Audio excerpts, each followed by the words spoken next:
جرمنی، برطانیہ اور ترکیہ کے بعد ایران میں بھی غیر قانونی مہاجرین کے خلاف دوستوں گھیرا تنگ ہو گیا ہے۔ افغان میگزین افغانستان انٹرنیشنل کی رپورٹ میں بتایا گیا ہے کہ ایران کی جیل میں غیر قانونی افغان مہاجر سمیت 7 قیدیوں کو پھانسی دے دی گئی ہے۔ قیدیوں کو منشیات کے مختلف مقدمات میں جرم ثابت ہونے پر ایرانی عدلیہ نے سزائے موت سنائی تھی۔ انسانی حقوق کی بین الاقوامی تنظیموں کا کہنا ہے کہ ایرانی حکومت نے 2025 میں غیر قانونی اور سنگین جرائم میں ملوث 85 افغان افراد کو سزائے موت کا مرتکب قرار دیا تھا۔ افغان مہاجرین کی غیر قانونی سرگرمیوں کے پیش نظر ایران سے ملک بدری کا عمل تیز ہو چکا ہے۔ روزانہ ہزاروں غیر قانونی افغان مہاجرین ایران سے ملک بدر کیے جا رہے ہیں۔ بتایا جا رہا ہے کہ طالبان رجیم کی پشت پناہی میں سرگرم افغان منشیات اور انسانی اسمگلنگ نیٹ ورکس اب محض علاقائی ہی نہیں بلکہ بین الاقوامی سطح پر خطرہ بن چکے ہیں۔ جی ہاں دوستو، اب چونکہ طالبان پسند نہیں ہے، اب ان کے خلاف پروپیگنڈا شروع ہو چکا ہے۔ پوری دنیا میں پروپیگنڈا شروع ہو چکا ہے۔ بنگلہ دیش میں 12 فروری کو ہونے والے عام انتخابات کے لیے انتخابی مہم کا باضابطہ طور پر دوستو آغاز کر دیا گیا ہے۔ بنگلہ دیش میں حسینہ واجد کی حکومت ختم ہونے کے بعد پہلے عام انتخابات 12 فروری 2026 کو جیسا کہ ہم جانتے ہیں منعقد ہوں گے۔ حسینہ واجد کے خلاف تحریک چلانے والے نوجوانوں کی جماعت نیشنل سٹیزن پارٹی نے ڈھاکہ سے اپنی مہم کا آغاز کر دیا ہے۔ جماعت اسلامی بنگلہ دیش نے بھی دارالحکومت ڈھاکہ سے اپنی انتخابی مہم شروع کر دی ہے۔ اس کے علاوہ دوستو، بنگلہ دیش نیشنلسٹ پارٹی BNP کے سربراہ طارق رحمان نے بھی ضلع سلہٹ میں روڈ شو کیا۔ دوسری جانب پابندی عائد ہونے کے باعث سابق بنگلہ دیشی وزیر اعظم حسینہ واجد کی جماعت عوامی لیگ انتخابی دوڑ سے باہر ہے۔ صدر ٹرمپ نے کینیڈا سے غزہ بورڈ آف پیس میں شامل ہونے کی دعوت واپس لے لی ہے۔ صدر ٹرمپ نے ورلڈ اکنامک فورم میں کہا کہ وہ وزیر اعظم مارک کارنی کو غزہ کے لیے ان کے بورڈ آف پیس اقدام میں شامل ہونے کی دعوت واپس لے رہے ہیں۔ صدر ٹرمپ کا کہنا تھا کہ مارک کارنی کو اس اقدام میں شامل ہونے کے لیے بلایا گیا تھا۔ ان کا یہ بھی کہنا تھا کہ بورڈ آف پیس کینیڈا کی شمولیت کے حوالے سے اپنا دعوت نامہ واپس لے رہا ہوں، کیونکہ بورڈ آف پیس دنیا کے بااثر ترین رہنماؤں کا فورم ہے، نہ کہ عام قسم کے لوگوں کا۔ یاد رہے دوستو کہ صدر ٹرمپ کی جانب سے تشکیل دیے گئے غزہ بورڈ آف پیس میں اب تک پاکستان سمیت 19 ممالک شمولیت اختیار کر چکے ہیں۔ اب تک پاکستان، قطر، سعودی عربیہ، ترکیہ، انڈونیشیا، بحرین، مصر، اردن، قازقستان، ازبکستان اور متحدہ عرب امارات بورڈ میں شمولیت اختیار کر چکے ہیں۔ اس کے علاوہ Argentina, Armenia, Azerbaijan, Belarus, Hungary اور مراکش اور ویتنام بھی غزہ بورڈ آف پیس میں شمولیت کا اعلان کر چکے ہیں۔ روسی صدر پیوٹن نے غزہ بورڈ آف پیس میں شمولیت کی دعوت پر صدر ٹرمپ سے اظہار تشکر کیا اور کہا کہ وہ $1 ارب دینے کو تیار ہیں۔ ہم عالمی استحکام کی ہر کوشش میں تعاون کریں گے۔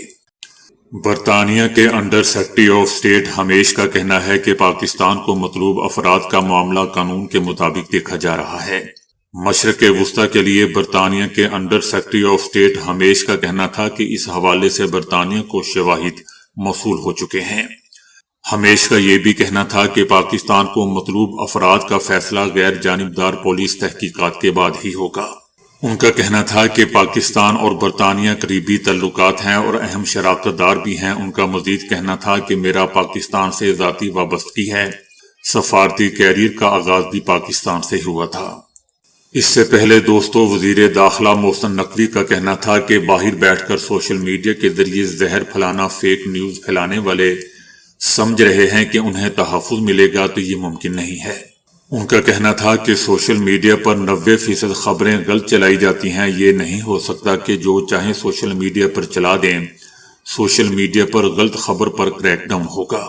وزیر داخلہ کا دوستو یہ بھی کہنا تھا کہ ہم ٹی وی چینلز کو کیوں غلط نہیں کہتے، کیونکہ وہ ایک سسٹم کے تحت چل رہے ہوتے ہیں۔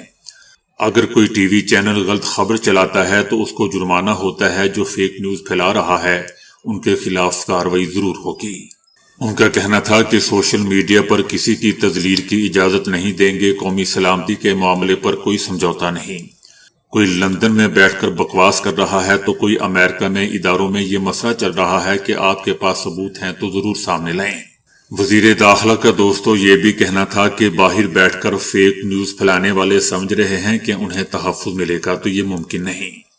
جو لوگ باہر بیٹھے ہوئے ہیں انہیں بتا دوں کہ آپ لوگ بہت جلد واپس آ رہے ہیں، بہت جلد آپ کو یہاں لائیں گے اور ساری باتوں کا جواب دینا ہوگا۔ امریکہ نے ایران کی جانب بڑی فورس روانہ کر دی ہے، جس میں جنگی بحری جہاز اور طیارے شامل ہیں۔ صدر ٹرمپ کا کہنا تھا کہ ہماری بڑی فورس ایران کی جانب رواں دواں ہے، بہت سے جہاز ایران کی طرف جا رہے ہیں اور ہم ایران کے قریب اور احتیاطی طور پر فورس تعینات کر رہے ہیں، دیکھتے ہیں کہ آگے کیا ہوتا ہے۔ ٹرمپ کا دوستو یہ بھی کہنا تھا کہ انہوں نے ایران پر گہری نظر رکھی ہوئی ہے، ایران کو کہا تھا کہ اگر پھانسیاں دی تو کارروائی کریں گے۔ میری دھمکی کے بعد ایران نے پھانسیاں منسوخ کر دیں۔ صدر ٹرمپ نے یہ بھی واضح کیا کہ اس فوجی نقل و حرکت کا مطلب یہ نہیں ہے کہ امریکہ لازمی طور پر فوجی کارروائی کرے گا۔ بتایا جا رہا ہے کہ امریکی فوج ساز و سامان کے ساتھ مشرق وسطی کی جانب روانہ ہو چکی ہے اور اس میں طیارہ بردار بحری جہاز USS ابراہم لنکن، جنگی بحری جہاز اور جنگی طیارے شامل ہیں۔ اس سے پہلے صدر ٹرمپ نے یہ بھی کہا تھا کہ وہ ایران کے خلاف مزید فوجی کارروائی نہیں کریں گے، تاہم اگر ایران نے اپنا جوہری پروگرام دوبارہ شروع کیا تو امریکہ جواب دے گا۔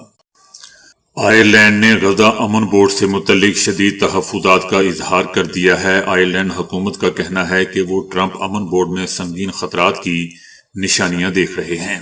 دستخط کی تقریب میں جو دیکھا گیا وہ ابتدائی امن بورڈ منصوبے سے مختلف ہے۔ اقوام متحدہ نے جس منصوبے کی توثیق کی اس میں غزہ امن منصوبے کی نگرانی کے لیے بورڈ بنانا تھا، لیکن اب کی تجاویز میں غزہ کا ذکر بھی نہیں اور پیوٹن کی شمولیت بھی ہے۔ آئرلینڈ حکومت کا دوستو یہ بھی کہنا ہے کہ ہمیں امن بورڈ میں شامل ہونے کی صورتحال نظر نہیں آ رہی اور ہو سکتا ہے کہ ہم اس میں شامل نہ ہوں۔ صدر ٹرمپ نے اعلان کیا ہے کہ ایران بات چیت کرنا چاہتا ہے تو ہم بھی بات چیت کے لیے تیار ہیں۔ صدر ٹرمپ کا یہ بھی کہنا تھا کہ ایران کی طرف ایک بڑی فورس بھیجی جا رہی ہے۔ صدر ٹرمپ کا کہنا تھا کہ امریکی فوجی اثاثے مشرق وسطی منتقل ہو رہے ہیں۔ صدر ٹرمپ نے گرین لینڈ کی سیکیورٹی پر بھی نیٹو کے ساتھ مل کر کام کرنے کا وعدہ کیا۔